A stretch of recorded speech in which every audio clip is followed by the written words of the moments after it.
Olá, seja bem-vindo à sexta aula do nosso treinamento. Nesta aula falaremos sobre os participantes do mercado de capitais, né? São vários os personagens, a gente vai citar cada um e depois a gente vai esmiuçar um pouco mais a entidade que cuida de todo o sistema do mercado acionário brasileiro.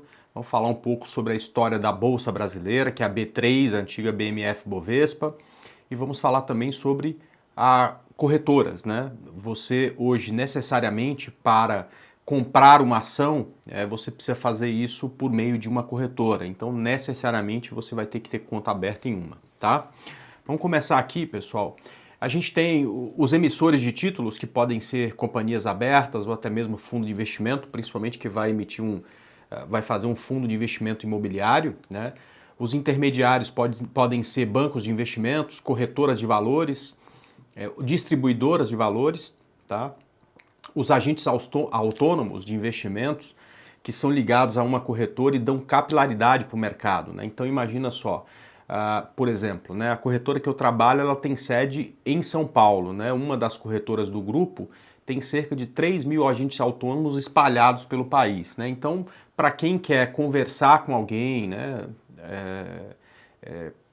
conhecer exatamente quais são os melhores investimentos e não quer fazer isso através do home broker, né, pode fazer isso através de um agente autônomo de investimento que está praticamente nas grandes capitais, nas capitais menores, nas grandes cidades do interior dos estados, enfim, toda grande cidade acaba tendo um agente autônomo de investimento para auxiliar na tomada de decisão para quem ainda não quer fazer esse investimento via internet, né? Nós temos os administradores de carteira, no mercado as bolsas de valores depositárias, as câmaras de compensação e liquidação, analistas de mercado como eu, né? Eu sou analista de investimentos em valores imobiliários, empresas de auditoria, consultoria, e nós temos os investidores pessoas físicas que somos nós, né? Você, eu, né? Os investidores que trabalham para uma instituição, que são chamados investidores institucionais, empresas que também investem e investidores estrangeiros. Esses 4 tipos de investidores é que acaba sendo responsável por todo o volume negociado em bolsa, né? Bom, eu queria começar falando da CVM, como eu disse, né, a gente já falou dela várias vezes, que é a Comissão de Valores Mobiliários, foi criada há 42 anos, né, em 7 de dezembro de 1976, com o objetivo de fiscalizar, normatizar, disciplinar e desenvolver o mercado de valores mobiliários no Brasil. Inclusive, essa questão, quando eu tirei meu certificado de analista de investimentos, era uma das questões que caía em prova, né? Bom, enfim, a CVM é uma autarquia em regime especial, vinculada ao Ministério da Fazenda, com personalidade jurídica e patrimônio próprios, dotada de autoridade administrativa independente, ausência de subordinação hierárquica, o que é muito bom, né? Com mandato físico e estabilidade dos seus dirigentes e autonomia financeira e orçamentária. É a CVM que supervisiona a BMF Bovespa, hoje B3, tá? E também as corretoras, né? A gente, de vez em quando,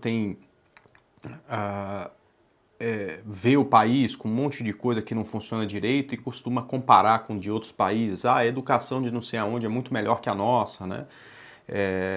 A saúde em outros locais é melhor que a nossa saúde aqui no Brasil, aqui você tem que ter um plano de saúde, enfim, tá? Em relação à fiscalização de bancos, mas principalmente aqui falando de investimentos em mercado de ações, a gente não deve nada a país nenhum. Aliás, nós somos exemplo, né? Exemplos. O mercado acionário brasileiro é muito bem fiscalizado, não é à toa que o nosso mercado é um mercado maduro, que consegue atrair muito investidor estrangeiro, porque aqui você consegue uma segurança muito grande nas negociações, né? Então, é uma empresa, essa autarquia, né? Ela é muito importante para garantir a ordem, a equidade, a transparência no mercado acionário, tá? Bom, enfim, depois a gente tem também, né, as corretoras, né, de valores mobiliários e corretora de mercadorias. São empresas homologadas e autorizadas pela CVM a comprar e vender ações na Bolsa de Valores, tá?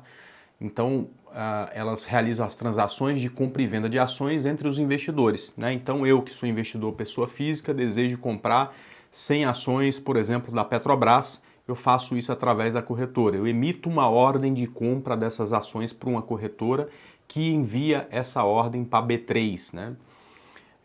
Enfim, a gente já falou, pode ser pessoa física, institucional, empresas ou estrangeiros, através de sistemas informatizados, tá?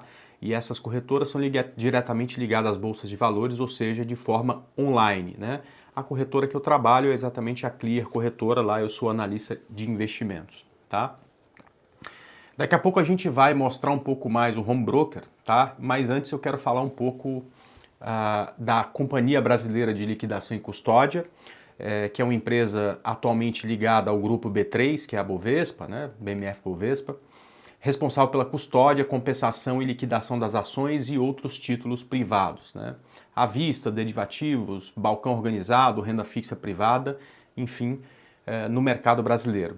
A Companhia Brasileira de Liquidação e Custódia é responsável pela garantia da guarda de todos os ativos dos investidores, né? Então, quando você compra um terreno, né, você tem lá, pega no cartório a escritura do seu terreno. Quando você compra um carro, você tem o documento do carro. Quando você compra uma ação, você não tem ação, você não traz a sua ação para casa, né, um documento, né? Isso fica custodiado na CBLC, na Companhia Brasileira de Liquidação e Custódia, que faz a guarda de todos os títulos, principalmente, no nosso caso, a gente está falando de mercado de renda variável, dos títulos de mercado de renda variável, perfeito?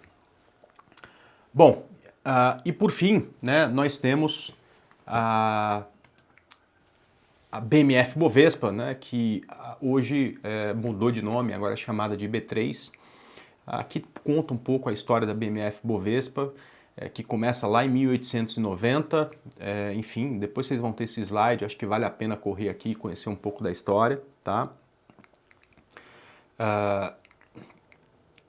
O que começou a mudar um pouco a história da nossa bolsa e deixá-la mais sólida e maior, enfim, muito melhor, inclusive, com muito mais qualidade, começou em 2007, quando tanto a Bovespa quanto a BMF abriram capital na bolsa, listadas no novo mercado, ou seja, obedecendo uma série de regras importantes, tá?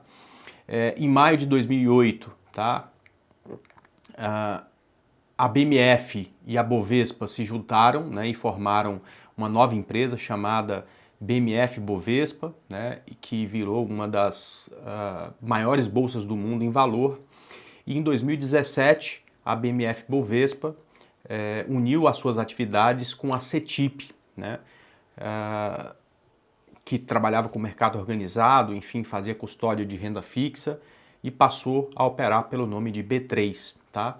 Então a junção dessas três empresas, eu acho que para o mercado acionário brasileiro acabou sendo muito bom, né? A gente tem uma empresa de grande porte que controla todas as operações, uma empresa muito organizada, com sistemas que muito raramente falham, enfim, e dá segurança para o investidor, isso é importante, né?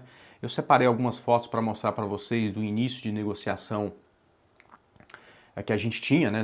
Nessa época das fotos a gente não tinha o pregão pela internet, né? O pregão era presencial, né? Então você tinha as cotações aqui marcadas a giz, né? Essa aqui é uma roda de negociação, mesma coisa, outra roda de negociação. Aqui é o pregão da Bovespa, onde negociava ações, isso já nos anos 2000, né? Aqui à esquerda o pregão da BMF, né, onde se negociava contrato futuro de índice, dólar, enfim, commodities, né? Era uma bolsa muito forte, operava um volume muito forte. Eu tenho muitos amigos que operaram no pregão presencial e contam histórias dessa época muito interessantes, e era uma briga o dia inteiro, uma guerra para comprar, vender, mas ao final do dia todo mundo era amigo, todo mundo confraternizava, enfim, né? Depois se extinguiu, né, o pregão Viva Voz, tanto da BMF quanto da Bovespa, e hoje você pode até visitar o prédio que antigamente foi o pregão da Bovespa, né, um prédio que tem aqui no centro de São Paulo. Ele hoje está lá aberto à visitação. É bem interessante, inclusive, se puderem visitar, acho que vale muito a pena. Tem aquele painel de cotação, fica lá passando as cotações em tempo real, enfim, tá? Vamos lá. E esse pregão eletrônico que funciona hoje, né? Ele funciona das 10 às 17 horas quando você está fora do horário de verão, e das 10 às 18 horas durante o horário de verão, tá?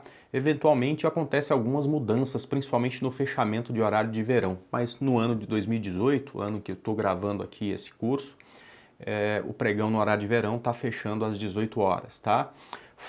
Quando você tem horário de verão e o pregão fecha às 18, você não tem o aftermarket. Quando o mercado,